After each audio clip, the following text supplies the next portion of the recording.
আসসালামু আলাইকুম রহমতুল্লাহ বারাকাতুহু। আমাদের এই পৃথিবীতে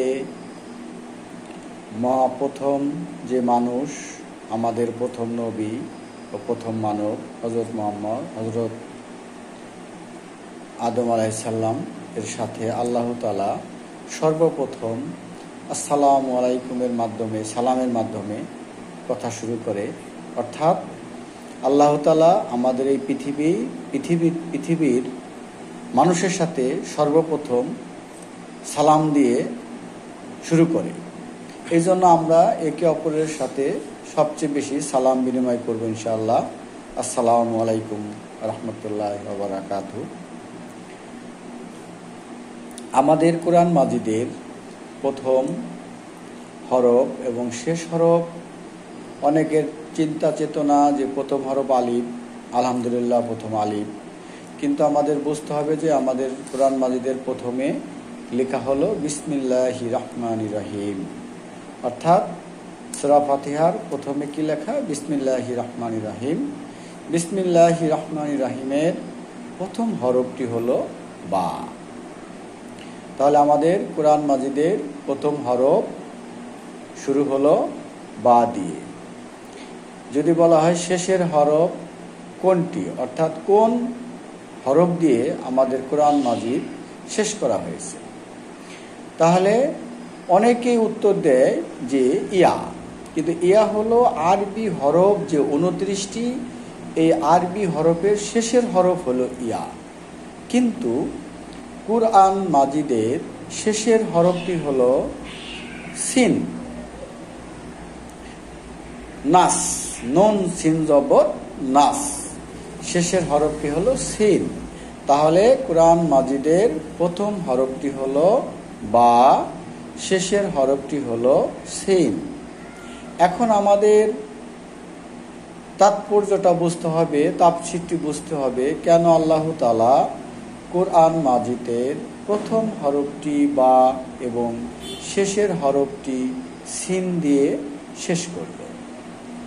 এর তাৎপর্য হলো, তাফসীর হলো, বা এবং সিন এই দুটি হরফ মিলিয়ে আরবি ভাষায় হয় হলো বাস, যেটাকে আমরা বাংলায় বলি যথেষ্ট এবং ইংলিশে বলি এনাফ। আল্লাহ তাআলা কি বলেছে? বা সিন, বাস। হে আমার পৃথিবীর বান্দারা, তোমাদের জন্য যেটি আমি অবতরণ করলাম, শেষ আমাদের সর্বশ্রেষ্ঠ এবং শেষ নবী হযরত মুহাম্মদ মুস্তাফা সাল্লাল্লাহু আলাইহি সাল্লামের উপর যে কিতাবটি নাজিল হয়েছে কোরআন মাজিদ, এটির প্রথম হরফ বা এবং শেষের হরফ সিন, এই দুটি হরফ দিয়ে আল্লাহ তাআলা বুঝিয়েছে বাস, এনাফ, যথেষ্ট। তোমাদের জন্য আমি যে কোরআন মাজিদ অবতরণ করলাম, এটি তোমাদের জন্য যথেষ্ট। এটির ভিতরে যা বলা হয়েছে সেই আলোকে, তাফসীর আলোকে, কোরআন এবং হাদিসের আলোকে এটাই তোমাদের পূর্ণাঙ্গ জীবন বিধান। তো এখন আমি বিসমিল্লাহির রহমানির রহিম নিয়ে অল্প একটু তাফসীর করব। যে আমাদের প্রথমে জানা উচিত, যেহেতু আমরা সর্বপ্রথম যে কোনো আয়াত কোরআন মাজিদের 114টি সূরার মধ্যে, সূরা তাওবা বাদে আমরা যে কোনো সূরা এবং যে কোনো আয়াত বলার আগে আমাদের প্রথমে কি বলে শুরু করতে হয়? বিসমিল্লাহির রহমানির রহিম।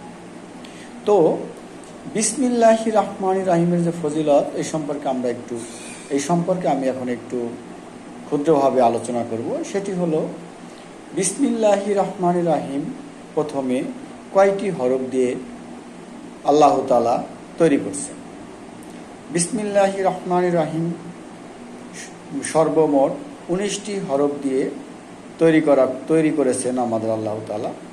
এখন আমাদের ব্যাখ্যা, তাফসীর হলো, কেন 19টি হরফ দিয়ে বিসমিল্লাহির রহমানির রহিম এই আয়াতটি নাজিল করিল আল্লাহ?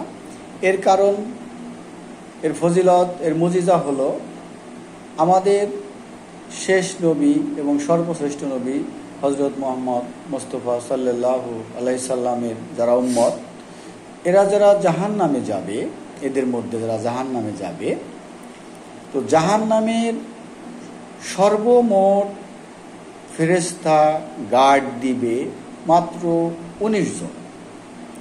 তো বিসমিল্লাহির রহমানির রহিম ও 19টি হরফ দিয়ে সৃষ্টি করা হয়েছে। এর মুজিজা, এর ফজিলত, কারণ কোনো ব্যক্তি যদি প্রত্যেক নামাজের পরে, ফরজ নামাজের পরে, অথবা সকাল সন্ধ্যায়, অথবা প্রতিদিন রাতে ঘুমানোর পূর্বে নামাজে যে বড় দুরূদ শরীফটি আমরা পাঠ করি, এটি 3 বার পাঠ করে 21 বার বিসমিল্লাহির রহমানির রহিম পাঠ করলে, এবং বাকি আবার 21 বার বিসমিল্লাহির রহমানির রহিম পাঠ করার পর আবার এই দুরূদ শরীফ, বড় দুরূদ শরীফ 3 বার পাঠ করলে আল্লাহ তাআলা তাকে জাহান্নামের 19 জন ফেরেশতা থেকে তাকে রক্ষা করবে। সুবহানাল্লাহ। তো এই কারণে 19টি হরফ দিয়ে বিসমিল্লাহির রহমানির রহিম আয়াতটি সৃষ্টি হয়েছে, যে জাহান্নামের গার্ড থাকবে সর্বমোট 19 জন ফেরেশতা, এবং বিসমিল্লাহির রহমানির রহিম আয়াতটিতেও সর্বমোট 19টি হরফ।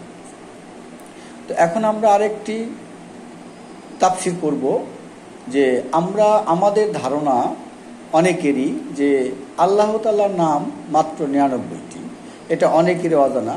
কিন্তু আসলে আল্লাহ তাআলার নাম অধিকাংশ মুহাদ্দিস আলেমগণদের মতামত, এবং এটাই সহি, যে আল্লাহ তাআলার সর্বমোট নাম হলো 3000। 3000-এর মধ্যে আল্লাহ তাআলা ফেরেশতাগণরে নাম শিখিয়েছে 1000, যে 1000 আল্লাহ তাআলার নাম কোনো নবীদেরও শিখায় নাই আল্লাহ তাআলা, এবং আর 1000 নাম শিখিয়েছেন আল্লাহ তাআলা নবী ও রাসূলদের, যে 1000 ফেরেশতারাও জানে না। এই হলো 2000। বাকি 1000-এর মধ্যে তাওরাত কিতাবে 300, জবুর কিতাবে 300, ইনজিল কিতাবে 300, এই হলো 900, এবং আর 2000 2900। কোরআন মাজিদে দিয়েছেন আল্লাহ 99টি, এবং একটি নাম আল্লাহ তাআলা নিজে রেখে দিছে গোপনে, এটি কেউ জানে না। এই সর্বমোট 3000। তো আল্লাহ তাআলার এই 3000 নামের ফজিলত আমরা খুব ছোট্ট একটা আমলের মাধ্যমে এই 3000 নামে নেয়ার যে ফজিলত সেটি পেয়ে যাব। সেটি হলো, কোনো মানুষ যদি একবার বিসমিল্লাহির রহমানির রহিম তেলাওয়াত করে, তাহলে আল্লাহ তাআলার যে 3000 নামের যে ফজিলত, ওই মানুষ বা ওই বান্দাটি ইনশাআল্লাহ পেয়ে যায়। তো আমরা সবাই এই ছোট্ট একটি আয়াত বিসমিল্লাহির রহমানির রহিম, এই আয়াতটি আমরা সবসময় পাঠ করব, এবং বিশেষ করে সকাল সন্ধ্যা অথবা ঘুমানোর পূর্বে আমরা 3 বার দুরূদ শরীফ বড়, তারপরে 21 বার বিসমিল্লাহির রহমানির রহিম, এরপর 3 বার দুরূদ শরীফ পড়ে আমরা ঘুমানোর চেষ্টা করব, যাতে করে আমাদের আল্লাহ তাআলা জাহান্নামের 19 জন ফেরেশতার থেকে রক্ষা করেন। এই বলে আমি আমার ছোট্ট সংক্ষিপ্ত কোরআনের ছোট্ট একটা আয়াত সম্পর্কে যে কথাটুকু বললাম, আমার এই কথা বলার মাঝে কোনো ভুল ত্রুটি হলে সবাই ক্ষমা করে দেবেন। আমিন।